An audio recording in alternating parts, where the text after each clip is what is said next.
Hi hello നമസ്കാരം. സജീന വ്ളോഗ്സിലെ പുതിയൊരു വീഡിയോയിലേക്ക് എല്ലാവർക്കും സ്വാഗതം. അതുപോലെ തന്നെ എൻ്റെ ഈ വീഡിയോയും ചാനലും ആദ്യമായിട്ടാണ് കാണുന്നതെങ്കിൽ ഈ ചാനൽ ഒന്ന് സബ്സ്ക്രൈബ് ചെയ്തേക്കുക. അതല്ല ഫേസ്ബുക്കിലാണ് കാണുന്നതെങ്കിൽ ആ പേജ് ഒന്ന് ഫോളോ ചെയ്തേക്കുക. ഈ വീഡിയോ കണ്ട് ഇഷ്ടപ്പെട്ട ലൈക്കും കമൻറ്റും ഷെയറും ചെയ്യാൻ മറക്കരുത്. പിന്നെന്താണെന്ന് വെച്ചാൽ ഈ വീഡിയോ കണ്ടതിന് ശേഷം കറക്റ്റായിട്ടുള്ള നിങ്ങളുടെ അഭിപ്രായങ്ങളും നിർദ്ദേശങ്ങളും കമൻറ്റുകളായിട്ട് എനിക്ക് രേഖപ്പെടുത്തി തരിക. ഓക്കെ. അപ്പോൾ ഇന്ന് ഞാൻ വന്നിരിക്കുന്നത് ഒരു റിയാക്ഷൻ വീഡിയോ തന്നെയാണത്. ഇതിന് മുന്നേ ആ ഒരു വീഡിയോയ്ക്ക് റിയാക്ഷൻ വീഡിയോ ഞാൻ ഇട്ടിട്ടുണ്ട്. പക്ഷേ ഇത് അതല്ല. അപ്പോൾ ആദ്യം എന്തായാലും ഈ വീഡിയോ ഒന്ന് കണ്ടു നോക്കാം. എന്താണെന്നറിയില്ല, ഇന്നത്തെ എപ്പിസോഡിൽ ലാലേട്ടൻ്റെ തകർത്തു. ഒന്നും പറയാനില്ല ലാലേട്ട. ഒരുപാട് സന്തോഷം. എൻ്റെ മനസ്സിലുള്ള കാര്യങ്ങൾ, എന്നെ പോലെ ഒരുപാട് ആൾക്കാരുടെ മനസ്സിലുള്ള കാര്യങ്ങളും ചോദിക്കാൻ വെച്ച കാര്യങ്ങളൊക്കെയാണ് ലാലേട്ടൻ ഇന്ന് ചോദിച്ചത്. ഞാൻ പറഞ്ഞു കഴിഞ്ഞ് കഴിഞ്ഞാൽ അസൂയ, കുശുമ്പ, ഒരു ഏണു ജയിക്കുന്നത് കൊണ്ട് ദയക്ക് അസൂയാണ്, കണ്ണിക്കടിയാണ്, എന്തൊക്കെയാണ്.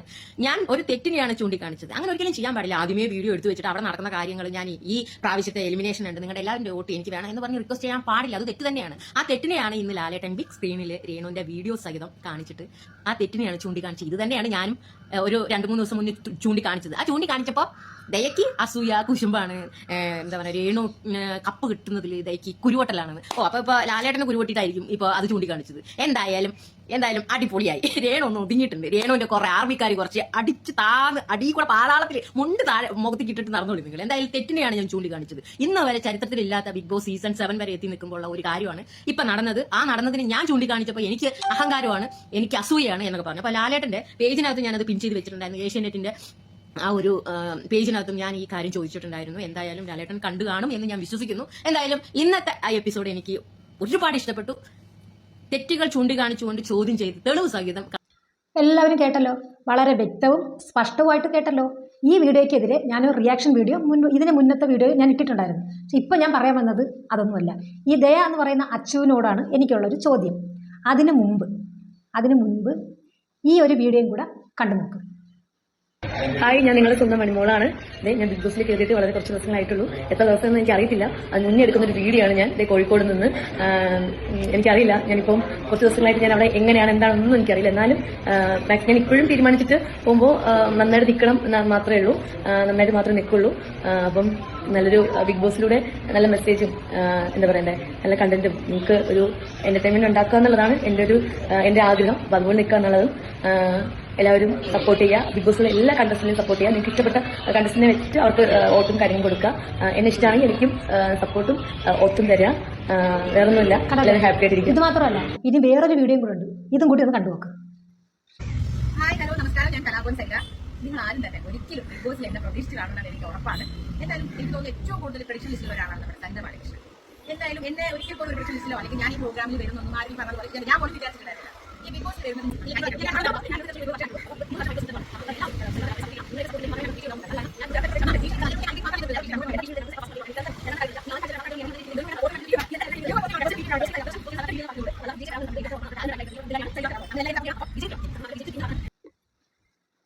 കഴിഞ്ഞില്ല. ഏറ്റവും ലാസ്റ്റ് ഈ ഒരു വീഡിയോ കൂടെ കണ്ടു.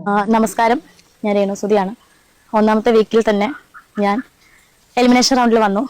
അപ്പം എന്നെ സ്നേഹിക്കുന്ന, എൻ്റെ ഫാമിലിയെ സ്നേഹിക്കുന്ന, സുചേട്ടനെ സ്നേഹിക്കുന്ന ഓരോരുത്തരുടെയും വിലയേറിയ വോട്ടുണ്ടെങ്കിൽ മാത്രമേ എനിക്ക് ഈ ഗെയിമിൽ മുന്നോട്ട് പോകാൻ സാധിക്കത്തുള്ളൂ. നിങ്ങൾക്ക് നിങ്ങളുടെ ഇഷ്ടപ്രകാരമുള്ള പെർഫോമൻസ് ചെയ്യാൻ സാധിക്കത്തുള്ളൂ. സോ എല്ലാവരും സ്നേഹിക്കുന്ന എല്ലാവരുടെയും വോട്ട് പ്രതീക്ഷിക്കുന്നു. Thank you. കണ്ടല്ലോ, ഈ 3 വീഡിയോയുടെയും പർപ്പസ് ഒന്ന് തന്നെയാണ്. ഈ 3 വ്യക്തികളും ഇപ്പോൾ ബിഗ് ബോസ് സീസൺ 7 എന്ന് പറഞ്ഞ ബിഗ് ബോസ് റിയാലിറ്റി ഷോയിൽ ബിഗ് ബോസ് വീട്ടിനകത്താണ് ഉള്ളത്. അപ്പോൾ ആദ്യമായിട്ട് ഇങ്ങനെ ഒരു വോട്ട് ചോദിച്ചുകൊണ്ടുള്ള വീഡിയോ പുറത്ത് വന്നത് രേണു സുധിയുടേതാണ്. രേണു സുധിയുടെ വീഡിയോ വന്നപ്പോൾ തന്നെ ഇത് എന്തുമാത്രം ബ്ലോഗർമാർ എടുത്തു വെച്ച് ആലക്കി അങ്ങ് എന്തോ പറയുന്നത്, എന്തൊക്കെ ചെയ്യാവോ അതൊക്കെ മാക്സിമം ചെയ്തു വെച്ചതാണ്. എന്തിന് രേണു സുധി അവിടെ നിന്ന് ഔട്ടാക്കാൻ നിയമം തെറ്റിച്ചെന്ന് പറഞ്ഞുകൊണ്ട് ഘോരം പ്രസംഗിച്ചുകൊണ്ടിരിക്കുമായിരുന്നു നമ്മുടെ ദയാച്ചു. ഞാൻ അവിടെ അടുത്ത് വയ്ക്കുമോ, എടി നിനക്ക് ഈ വീഡിയോകളൊന്നും കാണാൻ പറ്റിയില്ലേ, നിന്റെ കണ്ണിനകത്ത് എന്താ കുരു കയറിയിരിക്കുമായിരുന്നു. രേണു സുധിയുടെ വീഡിയോയ്ക്ക് മാത്രമേ നീ റിയാക്ഷൻ ഇടുമോ. രേണു സുധി ചെയ്താൽ മാത്രമേ ആ തെറ്റാവത്തുള്ളൂ. ആ തെറ്റ് തന്നെ വേറുള്ളവർ ചെയ്താൽ അത് തെറ്റാവില്ല എന്ന് നിനക്ക് ആര് പറഞ്ഞു തന്നു? അപ്പോൾ അതൊന്നുമല്ല കാര്യം. ഇവരുടെയൊക്കെ വീഡിയോ എടുത്തിട്ട് ചെയ്തു കഴിഞ്ഞാൽ അതിന് റീച്ച് കിട്ടത്തില്ല. റീച്ച് എന്ന് പറയുന്ന ഒരു സാധനം വേണമെങ്കിൽ ആര് വേണം? രേണു സുധി വേണം.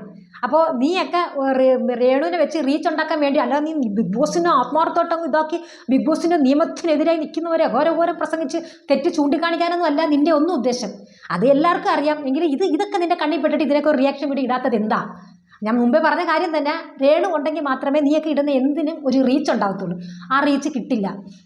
പിന്നെ പറയാനുള്ള ആദ്യമായിട്ട് ഇങ്ങനെ ഒരു വോട്ട് ചോദിച്ചിട്ടുള്ള വീഡിയോ വന്നത് രേണു സുധിയുടെയാണ്. അത് ലാലേട്ടൻ കഴിഞ്ഞ ആഴ്ച വന്നപ്പോൾ ബിഗ് സ്ക്രീനിൽ കാണിക്കുകയും രേണുവിൻ്റെ അടുത്ത് ഇനി അങ്ങനത്തുള്ള വീഡിയോകളൊക്കെ ഉണ്ടോ എങ്കിൽ ഇങ്ങ് തന്നേരെ, ഞാൻ തന്നെ ഇനി അങ്ങ് ഇട്ടേക്കാം എന്ന് പറയുകയും പിന്നെ എല്ലാവരും പറയുന്നു രേണു സുധി ക്യാമറയുടെ മുമ്പിൽ വന്ന് ഏത്തമിട്ട് മെഴുകേണ്ടല്ലോ എന്ന് ബിഗ് ബോസ് പറഞ്ഞായിരുന്നു. രേണു സുധി എടുത്ത് ഈ തെറ്റിന് ചെയ്യില്ല എന്ന് പറഞ്ഞ് ഏത്ത വിടാൻ പറഞ്ഞില്ല. ലാലേട്ടൻ പറഞ്ഞു രേണു സുധി ഇത്ര ഏത്ത ഇട്, ഈ ചെയ്ത തെറ്റിന് ഏത്ത ഇട് എന്ന് ലാലേട്ടൻ പറഞ്ഞു. ആരും പറഞ്ഞില്ല. അത് തെറ്റാണെന്ന് അവൾക്ക് സ്വയം ബോധ്യം ആയതുകൊണ്ട് മാത്രമാണ് അവൾ ആ ക്യാമറയുടെ മുന്നിൽ വന്നിരുന്നുകൊണ്ട് തെറ്റാണെന്ന് പറഞ്ഞ് ഏത്ത വിട്ടത്. അപ്പോൾ ഇതിനകത്ത് ഇനി കമന്റിട്ട് പറയണ്ട ചേച്ചി രേണുസുതി പറയുന്നില്ല രേണുസുതി ഏത്ത വിട്ട് മെഴുകുന്ന കണ്ടില്ലെന്ന്. അത് അവളുടെ മനസാക്ഷിക്ക് വേണ്ടിയിട്ടാണ് അവൾ അവിടെ ആ ഏത്ത വിട്ട് മാപ്പ് പറഞ്ഞത്. മനസ്സിലായല്ലോ? വേറെ ആരെങ്കിലും പറയുന്ന കേട്ടായിരുന്നു ഏത്ത ഇടന്ന്? ഇല്ലല്ലോ. അപ്പോൾ അത് മെഴുകക്കൊന്നുമല്ല, അത് അവളുടെ മനസ്സിനുള്ള സാറ്റിസ്ഫാക്ഷന് വേണ്ടി അവൾ ചെയ്തതാണ്. ഓക്കെ. അപ്പോൾ ആദ്യം വന്നത് ആ വീഡിയോ ആണ്. ആ വീഡിയോ വന്ന് ലാലേട്ടൻ്റെ റിയാക്ഷൻ കണ്ടതിന് ശേഷമാണ് ഈ 2 വീഡിയോ ടെലികാസ്റ്റ് ചെയ്തിരിക്കുന്നത്. അപ്പോൾ ഇതിൽ ഏറ്റവും കൂടുതൽ തെറ്റ് ചെയ്തിരിക്കുന്ന ആരാണ്? പറ. രേണു സുധി അറിയാതെ ചെയ്തു.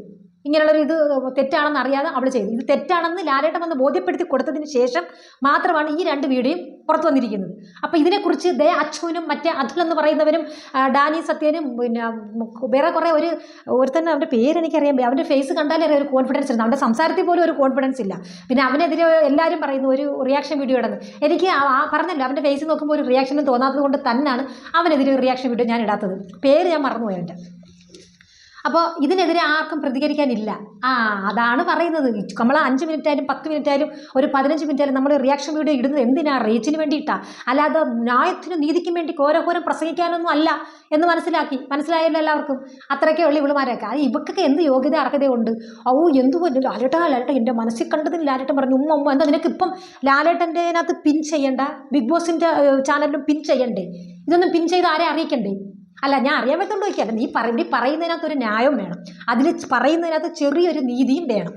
ഞാൻ എന്തായാലും സത്യത്തിനും നീതിക്കും വേണ്ടി തന്നെയാണ് സംസാരിച്ചിട്ടുള്ളത്. അപ്പോൾ രേണു സുധിയെ വെളുപ്പിച്ച് കൊണ്ടുപോയിട്ട് എനിക്ക് ഒരു പിന്നെ ഗുണത്തിനും അല്ല ഞാൻ ചെയ്യുന്നത്. കേട്ടല്ലോ? അപ്പോൾ എന്തെങ്കിലും പറയുന്നതിനകത്ത് നമ്മൾ പറയുന്നതിനകത്ത് കുറച്ച് ന്യായം കൂടിയൊക്കെ വേണം. ഓക്കെ. പിന്നെ അപ്പോൾ ഇത് എൻ്റെ ഫ്രണ്ട്സിനോട് പറയാനുള്ളത്, ഇന്നലത്തെ ബിഗ് ബോസ് കണ്ടു കാണുമെന്ന് വിശ്വസിക്കുന്നു. ഇന്നലത്തെ ബിഗ് ബോസിനകത്ത് നടന്ന സംഭവങ്ങൾ എന്താണെന്നൊക്കെ വെച്ചാൽ മിഡ് വീക്ക് എവിക്ഷൻ എന്ന് പറഞ്ഞൊരു എവിക്ഷൻ ഉണ്ട്. അതായത് ചൊവ്വ മുതൽ വ്യാഴം വരെ അതിനുള്ളിൽ നടക്കുന്ന ഗെയിമിൽ അത്ര ആക്റ്റീവ് അല്ലാത്തവരെ എലിമിനേറ്റ് ചെയ്യാൻ പറ്റുന്ന തരത്തിലുള്ള ഒരു എലിമിനേഷൻ റൗണ്ടാണ് മിഡ് വീക്ക് എവിക്ഷൻ. അതിൽ 6 പേരെ സെലക്ട് ചെയ്യണം. അതിൽ അനീഷ്, രേണു, റിന ഫാത്തിമ, സരിക കലാഭവൻ, ഷാരിക, ഒനിയൻ, ഇവർ 6 പേരാണ് എലിമിനേഷൻ റൗണ്ടിൽ വന്നിട്ടുള്ളത്. അപ്പം ഈ മിഡ് വീക്ക് എവിക്ഷനിൽ ഇവർ വന്നതുകൊണ്ട് തന്നെ വീക്കെൻഡിലുള്ള എവിക്ഷനിൽ ഇവരുടെ പേര് ആർക്കും പറയാൻ പറ്റില്ല. അതായത് വീക്കെൻഡിലുള്ള എവിക്ഷൻ ലിസ്റ്റിൽ ഇവരുടെ ആരുടെയും പേര് വന്നിട്ടില്ല. അപ്പം ഞാൻ എൻ്റെ ഫ്രണ്ട്സിൻ്റെ അടുത്ത് പറയുന്നത് എന്താണെന്ന് വെച്ചാൽ, അപ്പോൾ ഈ ആഴ്ച രേണുവിന് വോട്ടില്ല. കാരണം മിഡ് വീക്ക് എവിക്ഷന് വോട്ടില്ല. വീക്കെൻഡിനുള്ള എവിക്ഷന് മാത്രമേ വോട്ടിംഗ് പ്രക്രിയ ഉള്ളൂ. അപ്പോൾ അതിൽ നിങ്ങൾക്ക് ഇഷ്ടപ്പെട്ട വേറെ കണ്ടസ്റ്റൻസ് എലിമിനേഷന് വന്നിട്ടുണ്ടെങ്കിൽ അവർക്ക് വോട്ട് കൊടുക്കാം. പക്ഷേ രേണുവിൻ്റെ ഫേസ് കണ്ടില്ലെന്ന് പറഞ്ഞ് ഇനി എല്ലാവരും കിടന്നിപ്പോൾ എന്നെ വിളിക്കും, അയ്യോ അതെങ്ങനെ വോട്ട് ചെയ്യുന്നു, അതിനകത്ത് രേണുവിനെ കണ്ടില്ലല്ലോ എന്ന്. അതായത് രേണു ഈ വീക്കെൻഡിലുള്ള എവിക്ഷന് രേണു വന്നിട്ടില്ല. പക്ഷേ മിഡ് വീക്ക് എവിക്ഷനിൽ രേണു വന്നിട്ടുണ്ട്. ഈ ഒരാഴ്ചത്തെ ഈ ചൊവ്വ മുതൽ വ്യാഴം വരെയുള്ള ഗെയിമിലുള്ള അവരുടെ പെർഫോമൻസ് നോക്കിയിട്ടായിരിക്കും 2 പേരെ അതിനകത്തുനിന്ന് എലിമിനേഷൻ ചെയ്യുന്നത്. അതിന് വോട്ടിൻ്റെ ആവശ്യമില്ല. അത് ഡയറക്റ്റ് ഇനി ബിഗ് ബോസ് തന്നെയാണ് തീരുമാനിക്കുന്നത്. അപ്പോൾ ഈ എവിക്ഷൻ കഴിഞ്ഞതോടുകൂടി രേണുവിൻ്റെ വേറൊരു വീഡിയോ ഇപ്പോൾ കിടന്ന് ഭയങ്കര വൈറലായിക്കൊണ്ടിരിക്കുക. ആ വീഡിയോ കൂടെ ഞാനൊന്ന് കാണിക്കാം. രേണു ചേച്ചിക്കൊന്നും ഇങ്ങനെയല്ല പ്രേക്ഷകർ കാണണ്ട. ഞാൻ പറഞ്ഞല്ലോണോ എനിക്ക് വയ്യടായി അങ്ങനെ ചേച്ചി പോണം കുറെ ദിവസമായിട്ട് പറഞ്ഞുകൊണ്ടിരിക്കുക. വയ്യ. ടോട്ടലി എനിക്ക് എന്റെ ഹെൽത്ത് ഓക്കെ അല്ല. ഞാൻ നന്നായിട്ട് അറിയാം എനിക്ക് ഹെൽത്ത് ഓക്കെ അല്ല. ഒന്നാമത്തെ കാര്യം പിന്നെ ഇതിന്റെ പുറമെ ഞാൻ അല്ല ഗെയിം അല്ല ചേച്ചിക്ക് ഹെൽത്ത് ആണ് വലുതെന്നുണ്ടെങ്കിൽ വയ്യടാ. ഞാൻ ചത്തു പോകും. എനിക്ക് വയ്യ ഒട്ടും. ഞാൻ നിൽക്കുന്നതാണ് ഇപ്പൊ ഈ ഒരു കാപ്പിയുടെ പുറത്താണ്. ഞാനതല്ലേ കണ്ടല്ലോ. ഈ വീഡിയോ കണ്ടിട്ട് നമുക്ക് യാതൊന്നും പ്രതികരിക്കാനില്ല. കാരണം അതൊക്കെ അവരവരുടെ പ്രശ്നങ്ങളാണ്. പിന്നെ ബിഗ് ബോസിനകത്ത് നിൽക്കുന്നത് ഞാനല്ല, ആ ബിഗ് ബോസിനകത്ത് നിൽക്കുന്നത് രേണുസുതിയാണ്. അവരുടെ ഹെൽത്തിന് പ്രോബ്ലം ഉണ്ടെന്ന് അവർക്ക് മാത്രമേ അറിയാവൂ. അപ്പോൾ ഇങ്ങനൊരു പിന്നെ മിഡ് വീക്ക് എവിക്ഷൻ വന്നതുകൊണ്ട് ഇനി രേണുസുതിയുടെ അടുത്ത അടവ് എന്ന് പറഞ്ഞായിരിക്കും ഇപ്പോൾ ക്യാപ്ഷൻ വരാൻ പോകുന്നത്. അതിൽ യാതൊരു സംശയമില്ല. ഇപ്പോൾ തന്നെ കുറേ വന്ന് കാണും. ഞാൻ ഫേസ്ബുക്ക് പേജിലോട്ടൊന്നും കയറിയില്ല, ഇഷ്ടംപോലെ വന്ന് കാണും അടുത്ത അടവ്. കാരണം ചിലപ്പോൾ ഔട്ടായി പോയാൽ നാണം കെടണ്ടല്ലോ എന്നുള്ളത് മുൻകൂട്ടി കണ്ടിട്ടുള്ള ഡ്രാമയാണ് ആ കാണിക്കുന്നതെന്നായിരിക്കും ഇനി പറയാൻ പോകുന്നത്. ആയിക്കോട്ടെ, ഇപ്പം നമുക്ക് വേറൊന്നും പറയാൻ പറ്റത്തില്ല. ഗെയിം കളിക്കാൻ ബിഗ് ബോസിനകത്ത് കയറുക എന്നുള്ളതായിരുന്നു ഞങ്ങളുടെയൊക്കെ ആഗ്രഹം. അതിനകത്ത് ഒരാഴ്ചയെങ്കിലും നിൽക്കണം എന്നുള്ളത് തന്നെയായിരുന്നു നമ്മുടെ എല്ലാവരുടെയും ഒരു ആഗ്രഹം. അത്രയ്ക്ക് മാത്രം പോകുന്നതിന് തടസ്സങ്ങൾ ഒരുപാടുണ്ടായിരുന്നു. അവൾ അതിനകത്ത് കയറിയപ്പോൾ തന്നെ ഞങ്ങൾ വിജയിച്ചു. അത് ഞാൻ ഇപ്പോഴല്ല, ഇതിന് മുന്നേയുള്ള എല്ലാ വീഡിയോയ്ക്കകത്തും പറഞ്ഞിട്ടുള്ളതാണ്. പിന്നെ ഗെയിം കളിക്കേണ്ടത് രേണുവാണ്. രേണുവിനോട് സാറ്റിസ്ഫൈ അല്ലെന്നുണ്ട്, അവരുടെ ഹെൽത്തിന് പ്രോബ്ലമാണ്, അവർക്ക് തിരിച്ചു വരണമെന്ന് ബിഗ് ബോസിനോട് പറഞ്ഞാൽ ബിഗ് ബോസ് തിരിച്ചു വിടും. അത് അവരുടെ ഗെയിം പ്ലാൻ അതൊന്നും നമുക്ക് പ്രെഡിക്റ്റ് ചെയ്യാൻ പറ്റത്തില്ല. പക്ഷേ അപ്പോൾ അത് വെച്ചുകൊണ്ട് ഇപ്പോൾ കുറേ കണ്ടന്റ് ഇറങ്ങിയിട്ടുണ്ടെന്നുള്ള കാര്യത്തിൽ യാതൊരു സംശയമില്ല. അതിപ്പം ഒരു തുരുതുര ഇറങ്ങി കാണും. ഇത് അവരുടെ അഭ്യാസമാണ്, എന്തായാലും പുറത്താവും എന്ന് ഒരു ഉറപ്പുള്ളത് കൊണ്ട് നേരത്തെ കൂട്ടി നാടൻ കളിക്കുവാണെന്നൊക്കെ പറഞ്ഞ് ഇപ്പോൾ ഇറങ്ങിക്കോട്ടെ, പ്രശ്നമില്ല. പക്ഷേ ഞാൻ ഞാൻ ഉറപ്പിച്ചിട്ടുള്ള എൻ്റെ ഒരു തീരുമാനം എന്താണെന്ന് ഞാൻ പറയട്ടെ. ഈ മിഡ് വീക്ക് എവിഷന് രേണുസുതി ഔട്ടാവില്ല എന്ന് തന്നെ, അത് പ്രഡിക്ഷൻ അല്ല, എൻ്റെ ഒരു ഉറപ്പാണ്. സത്യസന്ധമായിട്ട് പറയാം, എൻ്റെ ഒരു വിശ്വാസമാണത്. പിന്നെ അതിന് വയ്യ എനിക്ക് പോകണം എന്ന് അവൾ നേരിട്ട് ബിഗ് ബോസിനോട് പറയുവാണെങ്കിൽ ഔട്ടാക്കും. അതല്ലാതെ ബിഗ് ബോസ് ആയിട്ട് രണ്ടുപേരെ തിരഞ്ഞെടുക്കുന്നതിൽ രേണുസുതി കാണില്ല എന്ന് തന്നെയാണ് എൻ്റെ ഒരു ഉറച്ച വിശ്വാസം.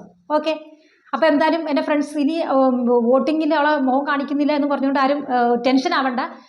പിന്നെ വീക്കെൻഡിലുള്ള എവിഷനിൽ രേണുസുതി ഇല്ല, മിഡ് വീക്കിലുള്ള എവിഷനാണ് വന്നിരിക്കുന്നത്. അത് വ്യാഴാഴ്ചയ്ക്ക് മുമ്പ് എലിമിനേഷൻ ഉണ്ടോ ഇല്ലയോ എന്നുള്ളത് നമുക്ക് അറിയാൻ പറ്റും. അപ്പം ബാക്കിയുള്ള നിങ്ങൾക്ക് ഇഷ്ടപ്പെട്ട കണ്ടസ്റ്റൻസ് അതിലുണ്ടെങ്കിൽ അവർക്ക് വോട്ട് ചെയ്യുക, അത്രയേ ഉള്ളൂ. അപ്പോൾ ഈ വീഡിയോ കണ്ടിട്ട് എല്ലാവർക്കും ഇഷ്ടപ്പെട്ടിട്ടുണ്ടെങ്കിൽ ഇതിൻ്റെ അഭിപ്രായങ്ങളും നിർദ്ദേശങ്ങളും കമൻറ്റുകളായിട്ട് രേഖപ്പെടുത്തണം. അപ്പോൾ അടുത്തൊരു വീഡിയോ ആയിട്ട് കാണുന്നത് വരേക്കും താങ്ക് യു.